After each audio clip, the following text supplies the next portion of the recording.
আসলে মায়া সবার জন্যই থাকে, সেটি বাবা মা সন্তান হাজব্যান্ড। সাকিব আমার অহংকার এমনই একটি বক্তব্য দিয়েছেন শবনম ইয়াসমিন বুবলি। আমরা তাকে প্রশ্ন রেখেছিলাম সাকিবের সাথে আপনার বর্তমান ঘনিষ্ঠতা কেমন। পার্সোনাল জীবন সব জীবনেই মায়া আমাদের থাকে সবার।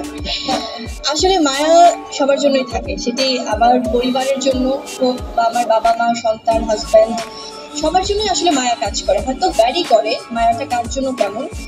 অপু বিশ্বাসকে নিয়ে প্রশ্ন করায় বেশ বিব্রতকর পরিস্থিতিতে পড়তে হয় শবনম বুবলিকে। তবে সাকিব খানকে নিয়ে যখন প্রশ্ন রেখেছিলাম তখন তার উত্তরটা বেশ সুমধুর ছিল। সাকিবকে নিয়ে যেন প্রশংসায় পঞ্চমুখ হয়েছেন এবার শবনম ইয়াসমিন বুবলি।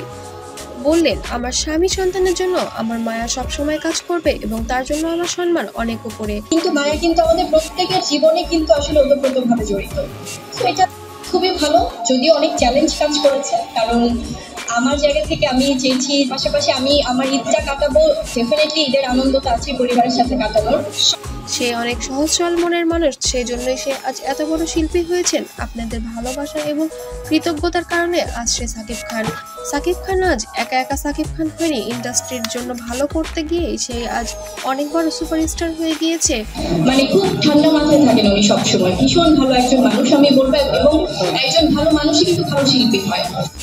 দর্শক শ্রোতাদের মন জুগিয়ে তুলেছে সবার জন্য। তবে এখন আর আমরা বিচ্ছেদ করতে চাচ্ছি না, আমাদের সম্পর্কটাকেও যেন সুমধুর হয় এবং সবার সামনে যেন ভালোভাবে সেটা নিয়ে আসতে পারি। অবশ্যই আপনারা সবাই দোয়া রাখবেন।